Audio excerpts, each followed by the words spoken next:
Eka. Selamat pagi, Christoph. Selamat pagi, Chrisley. Pagi ini kita mau olahraga ya. Oke. Kata mamaku, Christoph, kalau olahraga gak boleh pakai masker loh.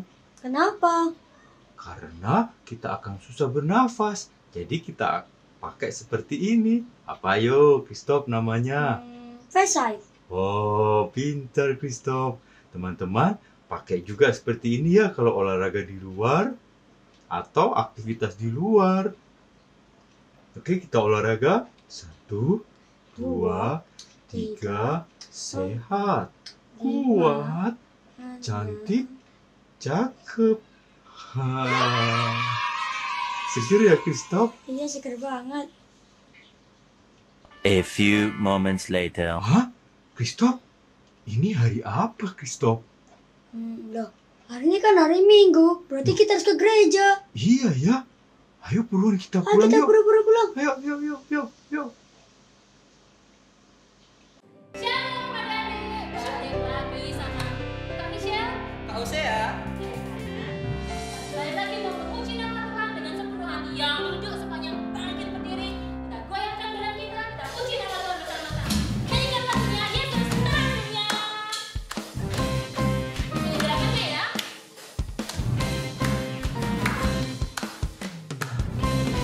Olahraga sama-sama.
telah tiba saatnya kita duduk diam, memberikan yang terbaik buat Tuhan kita.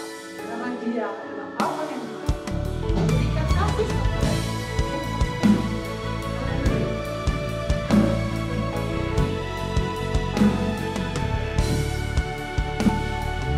Aku yang baik, berkuasa atasku, kebaikanmu sempurnakan ku, kasih-Mu nyata dalamku.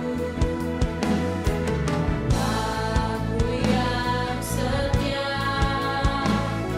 selalu besertaku, menuntunku, menopangku, bersyukur buat kasih setiamu. Terima kasih Bapa, terima kasih Bapa, bersyukur buat kasih-Mu. Terima kasih Bapa.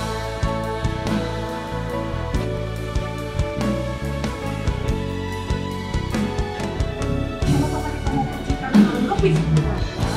Aku yang setia, selalu besertaku, menuntunku, menopangku, bersyukur buat kasih setiamu.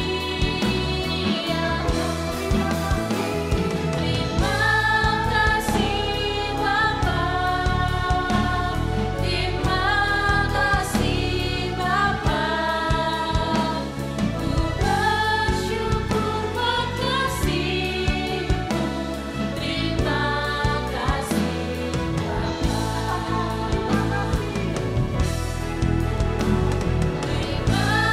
kasih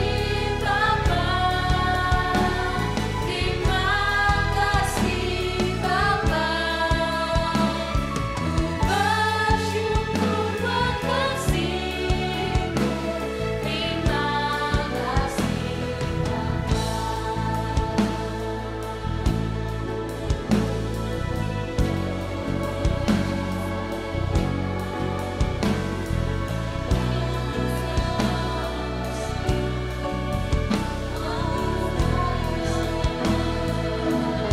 Sama-sama kita menyembah Dia. Ayo menyembah Dia. Ayo kita syukur kepada Dia. Kasih setianya, buat pemeliharaannya, buat anugerahnya. Terima kasih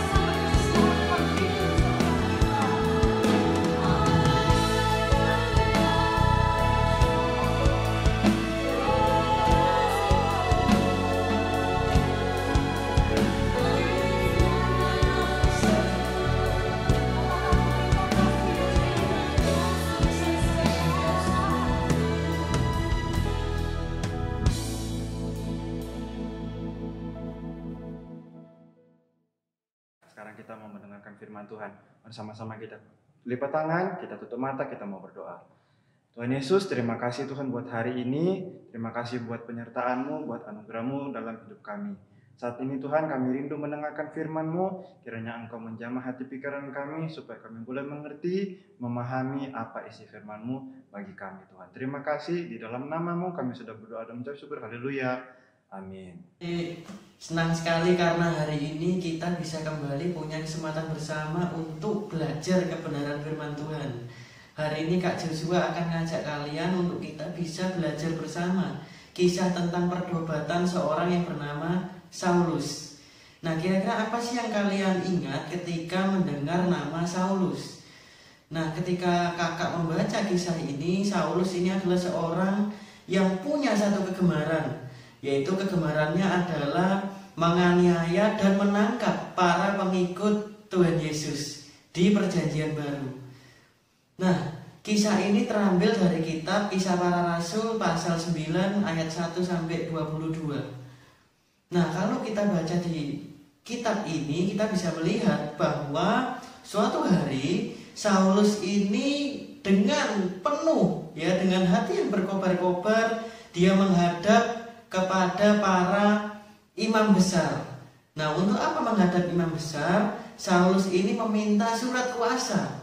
Nah, kemudian surat kuasa itu dibawa kepada para majelis Yahudi yang ada di Damsyik untuk dapat menangkap serta membinasakan para pengikut Tuhan Yesus.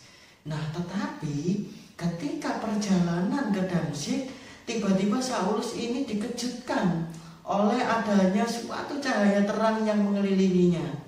Nah, karena cahaya yang mengelilinginya itu begitu terang, Saulus akhirnya rebah, jatuh ke tanah. Karena begitu terang cahaya yang mengelilinginya. Nah, kemudian dari suara itu keluarlah suara, "Saulus, Saulus, mengapa engkau menganiaya aku?" Nah, lalu Saulus langsung bertanya kepada suara tersebut, "Tuhan, siapakah engkau?" Lalu suara itu menjawab Saulus, "Akulah Yesus yang kau aniaya itu. Tetapi engkau janganlah takut, pergilah dan berjalanlah ke kota, karena nanti di kota akan diberitahukan apa yang harus engkau lakukan." Nah, seketika itu juga Saulus kemudian dibantu oleh teman-temannya. Nah, meskipun nih teman-teman yang mendampingi Saulus itu bingung juga. Kenapa bingung? Karena mereka itu bisa juga mendengar suara dari cahaya tadi, suara yang berkata-kata kepada Saulus, tetapi mereka nggak melihat siapapun. Mereka nggak tahu suara siapa nih yang ngomong. Nah, sehingga mereka juga sempat terkejut. Tetapi kemudian mereka ini membantu Saulus untuk berdiri dan berjalan, karena Saulus ini setelah dia melihat cahaya itu, setelah dia juga bercakap-cakap dengan suara Tuhan melalui cahaya itu, dia tidak dapat melihat. Dia mengalami buta selama 3 hari. Selain itu dia juga tidak makan selama 3 hari 3 malam. Nah, kemudian Saulus ini berjalan ke arah Damsyik. Nah, di Damsyik ada seorang murid Tuhan yang bernama Ananias. Nah, Ananias ini mendapatkan suatu penglihatan, dan dalam suatu penglihatan itu ada suara Tuhan yang mengatakan pada Ananias bahwa Ananias ini diberikan tugas oleh Tuhan, diberikan perintah oleh Tuhan untuk dapat menjamah dan mendatangi dan kemudian menjamah seorang yang bernama Saulus. Nah, tetapi Ananias ini ketika mendengarkan perintah Tuhan, menerima perintah Tuhan, itu dia juga agak bingung ya. Kenapa bingung? Karena Ananias ini merasa bahwa selama ini dia mengetahui bahwa Saulus adalah orang yang punya kegemaran untuk menangkap dan membinasakan para pengikut Tuhan Yesus. Yang dia bingung adalah mengapa kini justru Tuhan memerintahkan dia untuk datang kepada Saulus dan menjamah Saulus. Bukankah Saulus adalah orang yang suka sekali untuk menangkap para pengikut Tuhan Yesus? Lalu untuk apa Saulus itu didatangi? Bukankah Saulus justru adalah orang yang berbahaya bagi para pengikut Tuhan Yesus? Tetapi Tuhan berkata kepada Ananias, "Ananias, kamu tetap harus mendatangi Saulus untuk menjamah dia." Mengapa? Karena Saulus adalah alat kemuliaan bagiku. Jadi intinya bahwa Tuhan itu menggunakan Saulus sebagai alatnya Tuhan. Alatnya Tuhan untuk memberitakan Injil, keselamatan bagi orang-orang percaya. Nah, kemudian Ananias pun taat terhadap perintah Tuhan. Demikian juga Saulus itu mendapatkan juga suatu penglihatan, ya, di mana Tuhan memberikan suatu penglihatan kepada Saulus bahwa nanti ada seorang yang menjamah dirinya. Dan kemudian karena jamahan dari Ananias nanti bahwa Saulus ini akan dapat melihat lagi. Nah, kemudian setelah beberapa hari Saulus ini tinggal di rumah seseorang yang bernama Yudas di Jalan Lurus. Nah, kemudian Ananias ini datang, ya, sesuai dengan penglihatan Saulus, datang ke rumah Yudas ini dan mendatangi seorang yang bernama Saulus. Nah, di situ kemudian Ananias berkata kepada Saulus, "Saulus,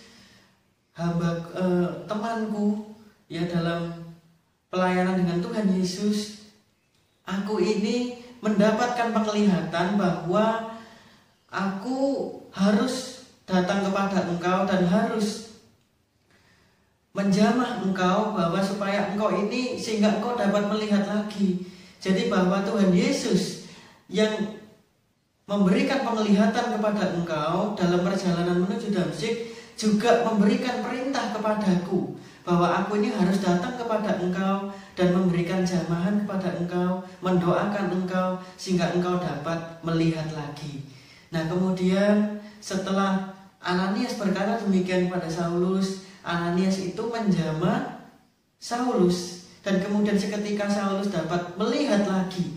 Setelah dia 3 hari, dia buta dan dia nggak dapat melihat tentunya ya. Dia juga nggak makan dan nggak minum. Kemudian setelah dijamah oleh Ananias, Saulus dapat melihat lagi. Dan seketika itu juga kemudian Ananias ini juga membaptis Saulus.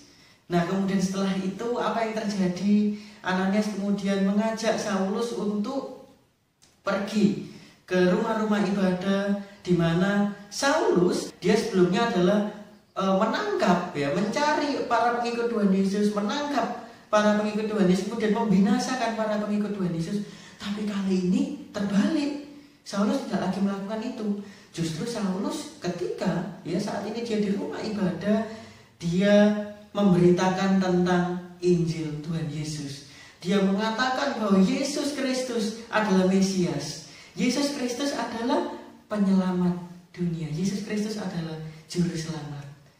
Nah, adik-adik, kira-kira apa sih yang bisa kita pelajari bersama dari kisah pertobatan seorang yang bernama Saulus ini di Perjanjian Baru? Kita bisa belajar, adik-adik, yang pertama bahwa bagi Tuhan itu nggak ada yang mustahil. Nah, adik-adik, bayangin nih, seorang Saulus yang begitu jahat, yang begitu punya kegemaran, kesenangan untuk menangkap dan membinasakan para pengikut Tuhan Yesus, bisa diubahkan ya, bisa demikian, bisa berubah. Jadi bagi Tuhan itu nggak ada sesuatu hal yang mustahil. Apapun bagi Tuhan nggak ada yang mustahil. Nah, dari hal ini, hal yang pertama yang bisa kita pelajari bahwa bagi Tuhan nggak ada sesuatu pun yang mustahil. Bahwa mungkin adik-adik ini saat-saat ini ya, mungkin adik-adik itu punya suatu harapan, punya suatu keinginan, yang kemudian adik-adik itu menyatakan keinginan adik-adik ini dalam doa kepada Tuhan Yesus. Adik-adik jangan pernah merasa menyerah atau putus harapan. Mungkin karena doa adik-adik selama ini kok rasanya belum dijawab ya sama Tuhan. Nah, adik-adik jangan merasa putus pengharapan, jangan menyerah. Adik-adik harus terus percaya, berharap dan berdoa kepada Tuhan bahwa Tuhan pasti menjawab, asalkan doa adik-adik itu sesuai dengan kehendaknya Tuhan. Bukanlah sesuatu hal yang tidak sesuai dengan perintah Tuhan. Kalau doa adik-adik itu adalah sesuatu yang sesuai dengan kehendaknya Tuhan, sesuatu yang tidak melanggar firman dan perintahnya Tuhan, percayalah adik-adik bahwa suatu saat nanti Tuhan akan menjawab doanya adik-adik. Jadi adik-adik harus percaya bahwa bagi Tuhan tidak ada sesuatu pun hal yang mustahil. Itu yang pertama. Nah, yang kedua, apa sih yang bisa kita pelajari dari kisah ini? Bahwa Tuhan itu bisa mengubahkan dan bisa memakai siapa saja. Nah, bayangin adik-adik, Tuhan pun itu bisa mengubahkan dan bahkan memakai seseorang yang bernama Saulus.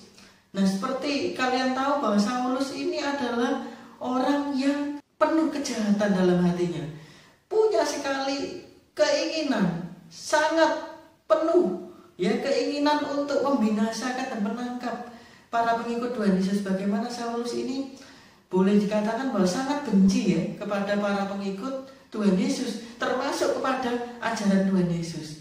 Tetapi bagaimana dengan luar biasa Tuhan Yesus yang Maha Kuasa bisa mengubahkan hati seorang Saulus yang penuh kejahatan menjadi seorang Paulus yang penuh kasih.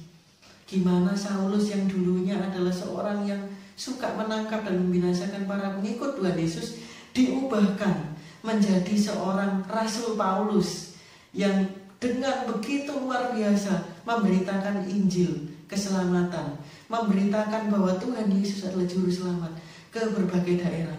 Bahkan adik-adik kalau membaca di kitab-kitab selanjutnya ya, di Kisah Para Rasul selanjutnya maupun di kitab-kitab selanjutnya, kalian juga bisa membaca bahwa Rasul Paulus adalah salah satu rasul yang begitu Spartan, begitu teguh dalam memberitakan Injil keselamatan Tuhan Yesus. Jadi kalau Tuhan Yesus bisa memakai seorang Saulus yang begitu jahat menjadi seorang Rasul Paulus yang penuh kasih, memberitakan Injil keselamatan pada Tuhan Yesus, ya kita bisa lihat ya, dari Saulus menjadi Paulus itu rasanya kebalik kan adik-adik, kebalik sekali ya. Jadi kalau Tuhan Yesus mampu memakai Saulus menjadi Rasul Paulus, terlebih Tuhan Yesus juga mampu mengubahkan dan memakai adik-adik sekalian menjadi alat kemuliaan bagi nama Tuhan. Karena apa adik-adik? Karena bagi Tuhan itu setiap orang itu adalah berharga di matanya Tuhan. Tidak ada satupun orang yang lahir di dunia ini karena Tuhan itu mungkin ya, orang ini lahir di dunia karena iseng nih, enggak ada. Setiap orang bisa lahir di dunia, setiap orang bisa ada di dunia itu karena satu tujuan Tuhan yang luar biasa. Tuhan tuh punya tujuan dalam hidup setiap kita adik-adik, dalam hidup Kak Joshua, dalam hidup adik-adik sekalian. Tuhan itu punya tujuan yang luar biasa. Gimana kita semua ini digunakan Tuhan untuk menjadi alat kemuliaan bagi namanya. Karena kita semua itu berharga di matanya Tuhan. Tuhan itu mengasihi setiap kita. Bahkan di saat kita itu masih ada di perut ibu kita, Tuhan itu mengasihi kita. Nah adik-adik, dari kisah ini kakak berharap bahwa setelah ini kita bisa punya satu pemahaman yang benar, bahwa adik-adik juga mungkin jangan lagi ya merasa bahwa loh Kak, aku ini nggak bisa Kak, nggak mungkin aku bisa dipakai Tuhan. Aku kan bukan anak yang baik, aku kan mungkin anak yang selama ini nggak nurut sama orang tua, atau aku ini mungkin anak yang nakal. Enggak adik-adik ya. Jadi kita ini adalah anak-anak, orang-orang yang berharga di matanya Tuhan. Nah bayangin ya adik-adik, Tuhan yang mampu mengubah Saulus menjadi Rasul Paulus juga mampu mengubahkan adik-adik, juga mampu mengubahkan kakak ya. Jadi jangan lagi adik-adik merasa bahwa loh aku nih selama ini aku nih nggak mampu Kak, aku nih anak yang nakal Kak, aku nih anak yang mungkin nggak pintar Kak. Enggak, Tuhan mampu pakai setiap kita, Tuhan mampu mengubahkan setiap kita yang lebih baik lagi di hadapannya Tuhan. Bersama dengan Tuhan kita mampu diubahkan selalu menjadi pribadi yang lebih baik. Amin. Nah adik-adik yuk kita berdoa sebelum kita mengakhiri. Tuhan Yesus, terima kasih atas kebenaran firman-Mu yang Engkau sampaikan kepada kami semua, sehingga kami semua bisa belajar kebenaran firman-Mu lewat kisah pertobatan seorang yang bernama Saulus di Perjanjian Baru. Tuhan Yesus, kiranya untuk selanjutnya kami mau belajar supaya kami menjadi pribadi yang senantiasa mau diubahkan dan percaya Tuhan bahwa Engkau mampu mengubahkan kami senantiasa semakin hari menjadi pribadi yang lebih baik. Kalau mungkin kami yang dulunya nggak baik, menjadi pribadi yang lebih baik lagi bersama dengan Tuhan. Karena Engkau adalah Tuhan yang Maha Kuasa yang mampu mengubahkan setiap kami. Terima kasih Tuhan Yesus, dalam nama Tuhan Yesus Kristus, haleluya, amin.